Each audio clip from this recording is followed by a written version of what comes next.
नमो नमो अर्हन्ताण नमो नमो सिद्धाण नमो नमो आयर्याण नमो नमो वच्छायाण नमो लोये सव साहुणं नमो लोये सव साहुणं एषो पञ्चनमोकारो संवपावपणासनो मङ्गलाणं च सौवेशिं परमं हवै मङ्गलं मङ्गलाणं च सौवेशिं परमं हवै मंगलम। पंच परमेष्टि को प्रणाम। प्रणाम करूं परमात्मा स्वरूप सतगुरुदेव। पंच परमेष्टि भगवान आगम शैली में कहेंगे तो अरिहंत, सिद्ध, आचार्य, उपाध्याय और साधु। और अध्यात्म शैली में कहेंगे तो सिद्ध, अरिहंत, आचार्य, उपाध्याय और साधु। इन पंच परमेष्टियों की, जैसे सिद्ध परमेष्टि है, अरिहंत परमेष्टि है और अगले तीन जो साधु में है वे भी हमारे लिए परमेष्टिक है। अरिहंत आज भरत क्षेत्र में नहीं है, पर अरहंतों द्वारा जो देशना आई श्रुत ज्ञान के रूप में आई है, वही देशना आगमों में बंध की है। और वो आगम जो है वह आप्त की वाणी, अरहंतों की वाणी है। तो अरिहंतों ने हमें रास्ता दिखाया सिद्ध होने का, सिद्ध का स्वरूप भी बताया है। तो अरहंतों ने जो हमें रास्ता दिखाया देशना के माध्यम से, उसी का कार्य आगे आचार्य, उपाध्याय और साधु करते हैं। ये पांचों ही परम इष्ट है, कारण ये पांचों सम्यक दृष्टि है और चारित्र लिए हुए हैं। तो सिद्ध भगवान शरीर से मुक्त हो गए हैं, उनकी शुद्ध चेतना अपने स्वभाव में रमण करते हुए विराजमान है। अरिहंत वर्तमान में महाविद्य क्षेत्र में है। यहाँ भरत और ऐरावत के लिए अभी कोई अरिहंत नहीं है। उनका एक कालमान होता है, उसके कालमान में ही अरिहंत होते हैं। भरत ऐरावत के लिए या तीर्थंकर होते हैं। तो उन महापुरुषों ने, उन अनंत ज्ञानियों ने केवल ज्ञान की प्राप्ति पूर्ण होने के बाद, यानी केवल ज्ञान, केवल दर्शन, घात या कर्म क्षय करने के बाद अरिहंत देव समूह शरण के बीच में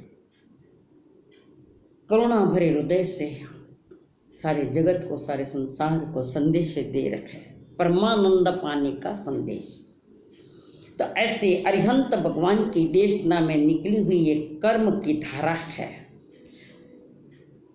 तो परसों आपके सामने थोड़ा चारित्र मोहनी का भी लिया, थोड़ा दर्शन मोहनी का लिया, विषय लिया है। आज थोड़ा दर्शन मोहनी, आज थोड़ा चारित्र मोहनीय के लिए आगे चर्चा कर रहे हैं। चारित्र मोहनीय जो मेरा स्वभाव अखंड एकता है, स्थिर है, उसको प्रकट नहीं होने देता है। तो ये कहते हैं चारित्र मोहनीय क्या है? कषायो दया तीव्र परिणामश्च चारित्र मोहस्यम।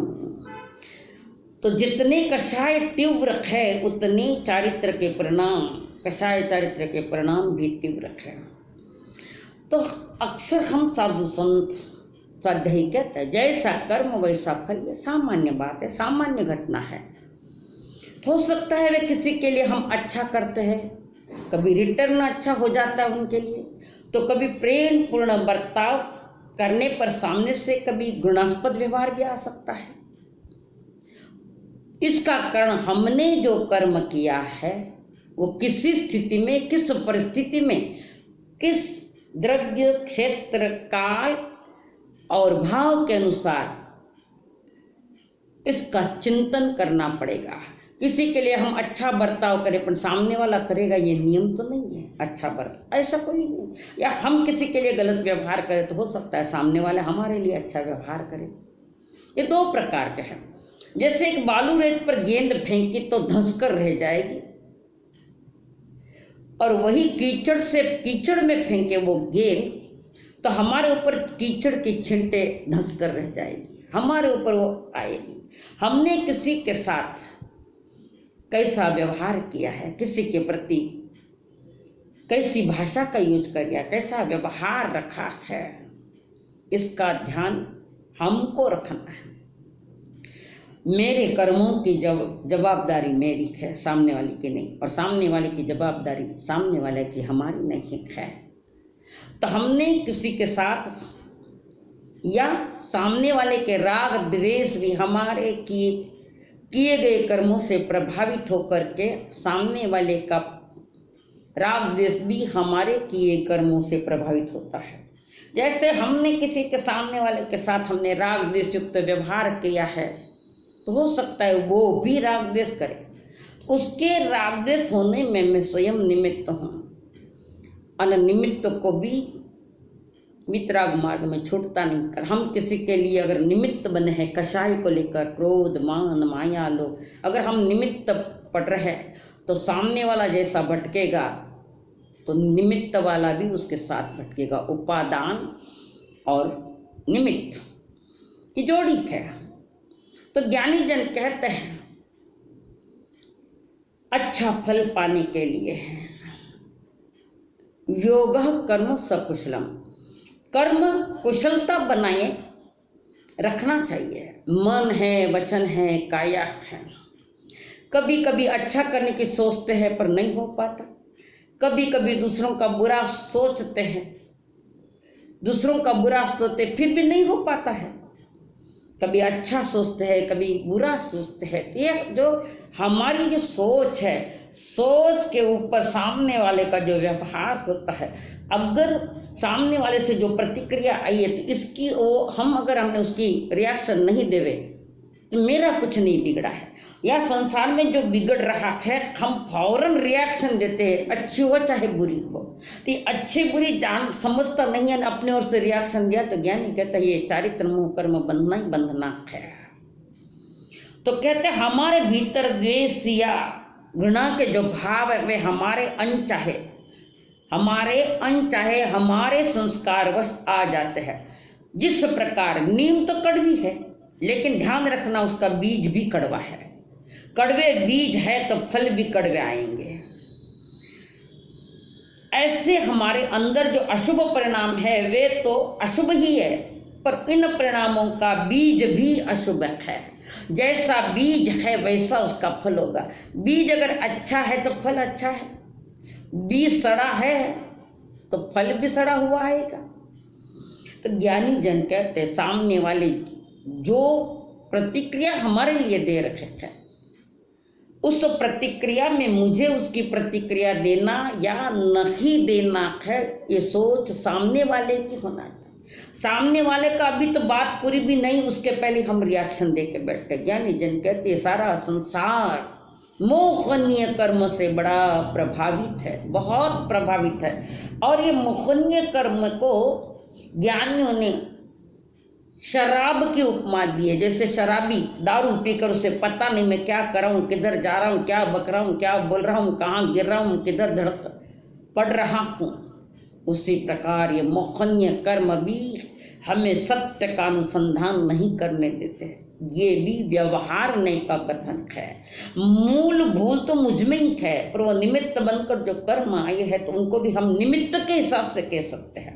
पर भूल जो मूल में मेरी है, तो मेरे दुख का कारण मैं ही हूँ, मेरे सुख का कारण मैं ही हूँ, मेरे मोक्ष का कारण मैं ही हूँ। वितराग पथ पर चलना है तो मेरी सोच होगी और मैं उसका कारण हूँ। पर लोक व्यवहार में आगम शैली में हमने कर्मों के बारे में जो सोचा है और कर्म किए जा रहे हैं तो वो जो कर्म किए जा रहे करते वक्त वो विवेक नहीं रखता कि मैं जो ये कर्म कर रहा हूं तो इसका फल आगे क्या होगा। तो वो फल पहले देखोगे, ये बोया तो ये फल होगा, पर हम बोलने के पहले बो देते हैं, फिर सामने जो आता है उससे आकुलता व्याकुलता खूब खूब बढ़ती है। रात न दिन तनाव में जीता है वो। जैसे मुझे गाली सुनना पसंद नहीं है, ना पसंद तो देना भी तो बंद हमें को करना पड़ेगा ना। हमने अगर गाली दी तो सामने वाला गाली आएगी। दुख न चाहो तो किसी को देवो मत। हम दुख भी नहीं चाहते और औरों को दुख देने की तैयारियां हैं। तो संसार वही है, हम औरों से गलत व्यवहार की अपेक्षा नहीं करते तो सामने वाला भी तो गलत व्यवहार की अपेक्षा नहीं करता, और हम स्वयं गलत अंदर में हो गए हैं और वो गलत वाणी के माध्यम से प्रतिक्रिया के रूप में आ जाता है। चाहे वो कोई भी कषाय हो, चाहे मोह हो, चाहे क्रोध हो, चाहे मान हो, चाहे माया हो, चाहे लोभ हो। तो ज्ञानी जन कहते क्रोध के रूप में हमारे पास आई हो तो ये अंदर चेंज हो। पहले अंदर से मैं नहीं करूं, मन में आया भी है पर प्रैक्टिकली मैं करूं नहीं, इतना पुरुषार्थ होना चाहिए। ये पुरुषार्थ नहीं है तो ज्ञानी कहते हैं तो प्रमादी है। प्रमाद यानी स्वयं के प्रति बेजवाबदार, लापरवाही, स्वयं के प्रति लापरवाही। हमने औरों के बारे में सोचा पर स्वयं के बारे में आज तक नहीं सोचा है। या छल कपट करके माया के रूप में या चीज के प्रति आसक्त हमें कर लोभ के रूप में किसी न किसी रूप में हमारे सामने आता है। चरम शरीरी मर्यादा पुरुषोत्तम राम वे भी एक माया के चक्कर में आ गए थे। जैसे वन में है, पंचवटी में है, और उसने सीता ने एक सीता जो थी सीता मैया, उसके प्रति राम जी का अत्यंत राग है, अनुराग है। वो अशुभ है, कारण संसार का है, वो अशुभ राग है। अशुभ राग में उसी समय एक हिरण को जाते देखा सीता माता ने, और सीता माता ने कहा कि राम जी को मुझे वो हिरण चाहिए, वो सोने का हिरण। सोने का हिरण कभी नहीं खोता, इसका रामचंद्र जी थोड़ा भूल गए। कारण राग में डूबा आदमी उसके सामने कभी सत्य नहीं आता, वस्तु स्वरूप का ज्ञान नहीं होता। सीता मैया ने कह दिया मुझे वो सोने का हिरण चाहिए। अब राम जी को भी तो विचार करना चाहिए ताकि सोने का हिरण नहीं खोता है, पर सीता के मुंह में वो भूल गए, वस्तु का स्वरूप भूल गए और फौरन अपनी पत्नी के राग में डूबे हुए रामचंद्र हिरण लेने गए। अगर वो हिरण नहीं लेने जाते तो सीता को कभी लंका जाने का, उड़ा कर ले जाने का प्रसंग नहीं आता। एक राग ने कितना बड़ा नुकसान कर दिया और आगे जाकर विशाल युद्ध हुआ, कितने मारे गए लोग। एक छोटी सी भूल ने कितनी बड़ी सजा दी है। तो ज्ञानी कहते हैं कि हम जो दिन भर कर रहे हैं वो असावधानी पूर्वक कर रहे हैं, समय के साथ समझदारी नहीं रख रहे। और ये कषाय यही काम करती है, हमें केयरलेस कर देती है, हमें लापरवाही बरताने के लिए मजबूर करती है। हम बेपरवाह हो गए ये कषाय के कारण। जिसने कषाय का स्वरूप ठीक से समझ लिया है वे अकषाय हो जाते हैं आगे जाकर। तो प्रभु फरमा रहे ये भीतर में बैठी जो हमारी कषाइयाँ है वे धीरे धीरे से एक एक को धक्का देती है, एक एक को आगे करती है। जैसे कोई बच्चा कहते हैं ना कि वो देखो फिर गिरा देते हैं, फिर वैसे ही ये कषाय आती है। तो कषायों के इस बाजार में कोई सुरक्षित नहीं, वो संसारिक बाजार है और कषायों से भरा। तो परसों हमने आपके सामने अनंतानुबंधी कषाय का जिक्र किया, जिसमें 16 भेद बताए हैं। कषाय चारित्र मोह के 16 भेद है। अनंतानुबंधी चोक, अप्रत्याख्यानी चोक, प्रत्याख्यानी चोक और संज्वलन चोक। क्रोध, मान, माया और लोभ, ये चौकड़ी है। और चारित्र मोहनी के और एक दूसरा भी भेद है, 9 कषाय चारित्र मोहनीय, जिसके 9 भेद है। कषाय चारित्र मोहनीय के 16 और 9 कषाय चारित्र मोह के 9 भेद है। इस प्रकार कषाय चारित्र के टोटल 25 भेद है और दर्शन मोहनीय के 3 भेद है। इस प्रकार मोहनीय कर्म के पूरे 28 भेद है। तो कल आपके सामने जो बात चली परसों कि चारित्र मोहनीय जो सम्यक दर्शन पूर्वक व्यवहार चारित्र हमें अशुभ से मुक्ति दिलाता है एवं शुभ में प्रवृत्ति कराता है, वहाँ व्रत, नियम, त्याग, प्रत्याख्यान, समिति, गुप्ती, तप आदि होता है। निश्चय चारित्र में तो राग द्वेष की परतें निकलती जाती है, खत्म होती जाती है। कषायों का जैसे क्षय होता है, संपूर्ण आत्म स्वरूप की प्राप्ति यानी वितरागता, राग के पार,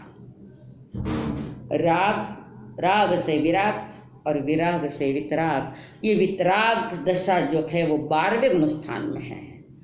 कारण 10वें गुण स्थान में एक सूक्ष्म लोभ है। वो जो सूक्ष्म लोभ है जो उदय में आया है, ये लोभ नए कर्मों का बंधन नहीं कर सकता। और जो लोभ उदय में आया है तो वहाँ मुनिराज ध्यान में जो है श्रेणी में है, तो वो लोभ की तरफ नहीं होते, वो अपनी आत्म साधना में होते, उन्हें किसी का भी लोभ नहीं है, कारण वे श्रेणी चढ़ रखे हैं। कोई उपशम करता हुआ, कोई क्षय करता हुआ चढ़ रहा है। तो वो लोभ जो उदय में आया है 10वें गुण स्थान में, कषाय चारित्र मोह, तो ये 6ठे गुण स्थान में देव गुरु धर्म के प्रति जो राग किया था और राग के परमाणु बांधे थे, वो 10वें गुण स्थान में अंतिम में उदय में आया है। तो ज्ञानी मुनि महाराज अपनी 10 श्रेणी के इसमें ध्यान साधना में लिखते हैं, पूरे ध्यान साधना में रमण कर रहे। तो जो अंतर में जो कर्म परमाणु पड़े वो ऊपर ऊपर ऊपर आते हैं, उदय में आते हैं। और उसके साथ मुनिराज तो कोई छेड़ाछाड़ी करते नहीं, वे अपने ध्यान में लिए उदय में आइए वे सारे अपने आप निकल जाते हैं। हम तो उदय के पहले ही छेड़ाछाड़ी करने लग जाते हैं। तो उदय तब कहा जाता है जब जीव उस उदय के साथ स्वयं को जोड़ देता है, तो उदय, वरना वो कर्म बांझ होके चला जाता है। कर्मों के जो उदय है उसकी नई संतति तैयार मत करो, बांझ होके ही जाने दो। तो अब ये जो चारित्र मोहनी के जो भेद है, एक कषाय चारित्र मोहनी और दूसरा 9 कषाय चारित्र मोहनी। तो अनंतानुबंधी जो कषाय है वो अनंत संसार का कारण बनता है। और यह कषाय सम्यकत्व गुण प्रकट न होने देने में निमित्त है।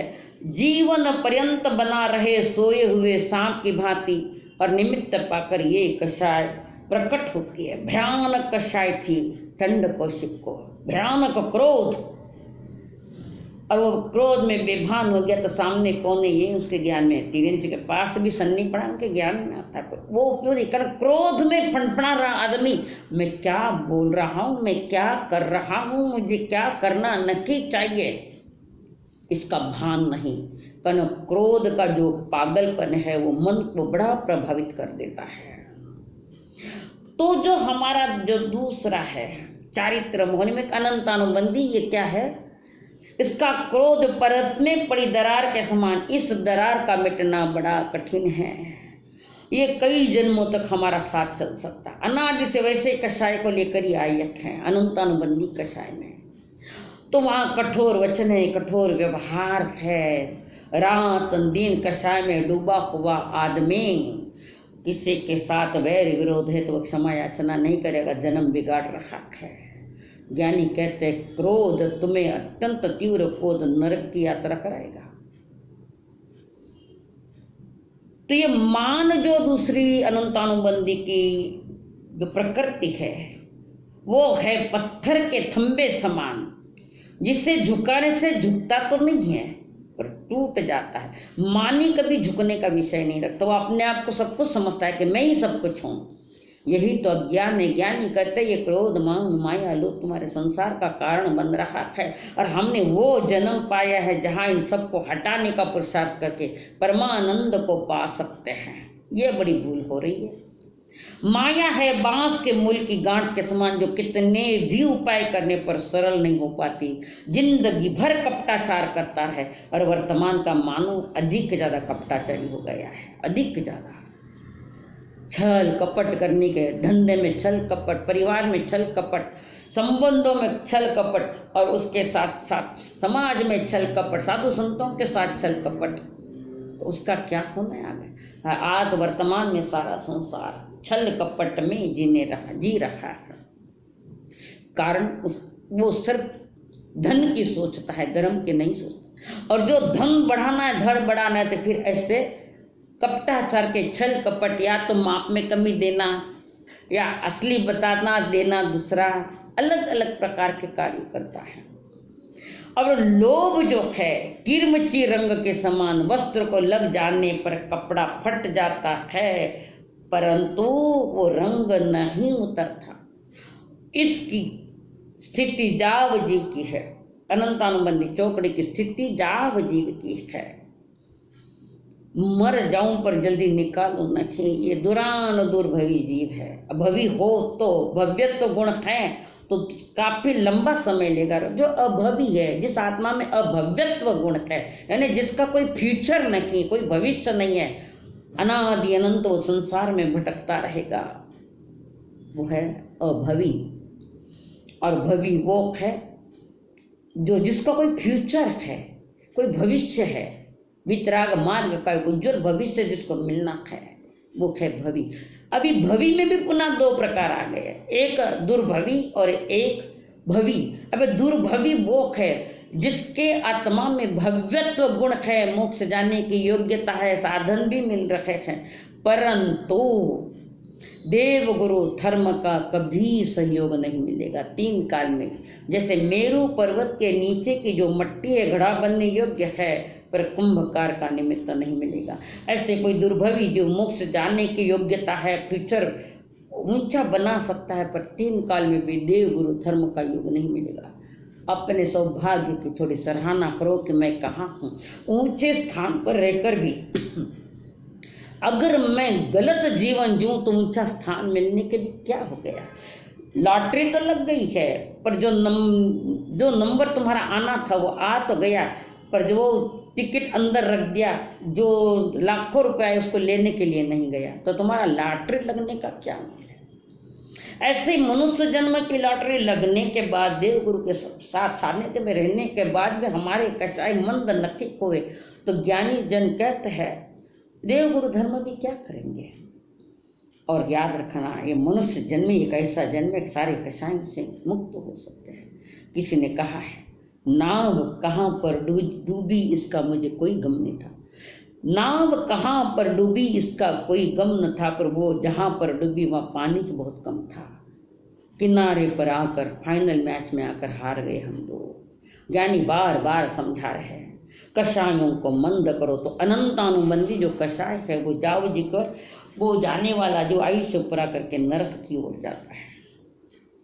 उसके बाद है अप्रत्याख्यानी चौकड़ी। जिस कर्म के उदय में आत्मा किंचित भी प्रत्याख्यान नहीं कर सके। अभी वर्तमान में जो प्रत्याख्यान, कोई श्रावक की भूमिका में 12 व्रत लेते हैं, कम ज्यादा लेते हैं, साधु भी लेते हैं, प्रत्याख्यान तो है, पर वे योग को लेकर है, अंदर निज आत्मा के साथ नहीं है। वो कारण वर्तमान में अधिक मिथ्या दृष्टि ज्यादा है। कर्ण का व्यवहार दिख रहा है, उनकी वाणी में दिख रहा है, इनमें मिथ्या तुम समय का तो कुछ जानते ही नहीं, उनका तेज खाओ पियो मौज करो। ऐसे जो जीव है वो वितराग वाणी की आज्ञा में नहीं है, भले साधु कहलाया या श्रावक कहलाया, तो प्रभु की आज्ञा में नहीं है। आगम क्या है? हमारे लिए आज्ञा पत्र है। तो यहाँ अप्रत्याख्यानी के लिए परमात्मा ने फरमाया जरा भी त्याग पछतान नहीं कर सके। तो कृष्ण महाराज ने भी तेला तो क्या था, वासुदेव तपस्या नहीं करते, व्रत प्रत्यान नहीं आते, पर उन्होंने जो तेला किया बिना पचकान का है, और उनके उस प्रत्याख्यान में डिमांड एक मेरे एक छोटा भाई, वो निदान वाली है बात। तो कृष्ण महाराज सम्यक दृष्टि है पर चारित्र उनके पास नहीं है। कारण चारित्रवान आदमी छठे गुण स्थान या पंचम गुण स्थान को लेना पड़ेगा, पर अप्रत्याख्यानी चौकड़ी पड़ी है इसलिए वो चारित्र नहीं आता। कारण पूर्व में निदान किया था, ये महापाप है, मोहनी कर्म का ये वेद जो निदान किया है, मेरी करने का फल होवे तो मैं जगत वल्लभ बनूं। जगत वल्लभ तो बन गया पर आत्म वैभव ठुकरा गया, आत्म वैभव प्राप्त नहीं कर पाए हैं। तो ये जो अप्रत्याख्यान, जिस कर्म के उदय में आत्मा थोड़ी किंचित भी प्रत्याख्यान नहीं कर सके, पापों से विरत नहीं हुए, विरत है ना, पाप में रत था तो वो रतपना छोड़कर विरत है ना, मुक्त हुए है पाप से, तब कहाँ है। तो पापों से विरत नहीं होने देता यह कषाय यदि 1 वर्ष से अधिक रह जाती है तो अनंतानुबंधी में परिणमित हो जाती है। अप्रत्याख्यानी चौकड़ी की जो 1 वर्ष से यह अप्रत्याख्यानी चौकड़ी वाला अगर आगे चला गया है तो अनंतानुबंधी का बंदी में परिणत हो जाता है। इस कषाय में तीव्रता होने से सम्यकत्व प्रकट नहीं हो पा रहा है, तीव्रता बहुत है कषाय होती है। जैसे बाहुबली जी कषाय में, साधु तो व्रत महाव्रत लिया हुआ है, फिर भी तीव्र कषाय चल रही है, 12 महीने के आगे जा रहा है, तो अनंत अनुबंधी गिना जाए। तभी तो बहनें आती है, बिरा मारा गज थके उतरो। ये कषाय हमारे वीतरागता के लिए बहुत बाधक है, बहुत बाधक है। जब वितरागता ही नहीं है तो सर्वज्ञता कहाँ से आएगी, सर्वज्ञता ही नहीं है तो संसार से मुक्ति कैसे। तो ये फरमा रहे कि अप्रत्याख्यानी चौकड़ी में भी आत्मश्रद्धा नहीं आ रही, सम्यकत्व प्रकट करने में सहचर ये हमारा चारित्र, ये हमारा आगम ज्ञान ये चाहिए। आगम ज्ञान से ही आत्म ज्ञान होता है, सच्चे देवगुरु धर्म की पहचान भी हो सके, इसके उदय में तिर्यंच का असर। तो अप्रत्याख्यानी चौकड़ी वाला आयुष्य पूरा करके तिर्यंच गति में जा सकता है, जाएगा ये नियम नहीं, पर जहां भी गया मनुष्य गति में गया तो पराधीनता के साथ साथ जिंदगी पूरी करता है। और तिर्यंच उसका ही नाम है, जो पराधीनता में जी रहा है उसका तो नाम तिर्यंच है। कारण देखो पशुओं को कैसे बांध देते हैं, पिंजरे में डालते हैं, कहीं डालते हैं, तो पराधीनता नहीं तो क्या है। तो जो पराधीनता के साथ बड़े सेठ साहूकारों के सामने पराधीनता के साथ काम कर रहा है 2 पैसे के लिए, रात दिन मेहनत करता है, क्या ना गधे जैसा मेहनत है, गधा क्या है, तिर्यंच है। सच्चे देवगुरु की पहचान वे उसके उदय में तिर्यंच, इसका असर 12 माह तक रहता है। तो अब इसमें बता रहे क्रोध कैसा होता है अप्रत्याख्यानी का। सूखे तालाब में पड़ी हुई मिट्टी के दरार के समान, जो शीघ्र तो नहीं जाती, शीघ्र तो नहीं मिटती है, धूल पत्थर कचरा वगैरह गिरता है तो दीर्घ कालावधि में दरार बढ़ जाए। जैसे बरसात का मौसम आया है और पानी खूब बरसा है तो तालाब में जो पड़ी है दरार उस मिट सकती, उसका 12 महीने का समय है। तीसरा है मान, जो हड्डी के समान मुड़ी हुई हड्डी को सीधी करती हो तो लगभग तेल आदि मर्दन लगाना पड़ता है, मर्दन करने से होवे वो सीधी होवे। 1 वर्ष तक अक्कड़पना, बाद में नम्रता आ जाती है। जैसे बाहुबली को नम्रता आई और 1 पांव आगे सरका, अपने छोटे भाई जो पहले दीक्षित थे उनको वंदना करने का जो प्रसंग आया है, अरे ये बड़े भाई है तो उनको अहंकार था, मैं बड़ा भाई मैं क्यों झुकूं। वितराग मार्ग पर बाप ने बाद में दीक्षा लिया, बेटा पहले दीक्षा ले तो बाप को वंदन करना पड़ेगा।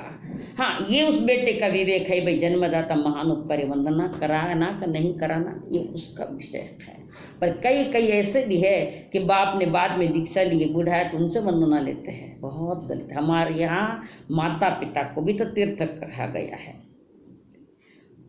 हाँ, तो ये जो है माया मेंढे के सींग समान, सींग में रही हुई वक्रता कठिन परिश्रम से एवं अनेक उपायों से दूर हो गए, कठिन उपायों से वो सरल बन सके।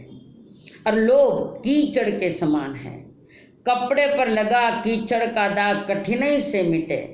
अत्यधिक धर्म चिंतन, धर्म मनन, अनुभवन करने से ये लोभ के जो परमाणु है वे ज्यादा तीव्र नहीं होते। अपनी लोभ को, परमाणु को, जैसे कंपिल मुनि लोभ में आ गया, राजा ने कहा तुझे जो मांगना है तो मांग ले, तू जितना मांगना है मांग ले। और वो लोभ ऐसा बढ़ता गया, ऐसा बढ़ता गया, फन फैला और ये जबाड़े फैलाता हुआ, जैसे अजगर ने जबाड़े फाड़ी है, उसके समान ये लोग। और जैसे समझ आ गई कपिल जी को कि कितना लोभ किसी ने छोड़ दिया, इतना लोभ नहीं करता, तो ज्ञानी जन कहते अपने क्रोध मान माया लोभ पर अंकुश लगाओ, ज्ञान दर्शन और चारित्र के पूर्वक आपका मंगल हो, सबका मंगल हो, सबका उत्कृष्ट हो। शुभ मंगलम।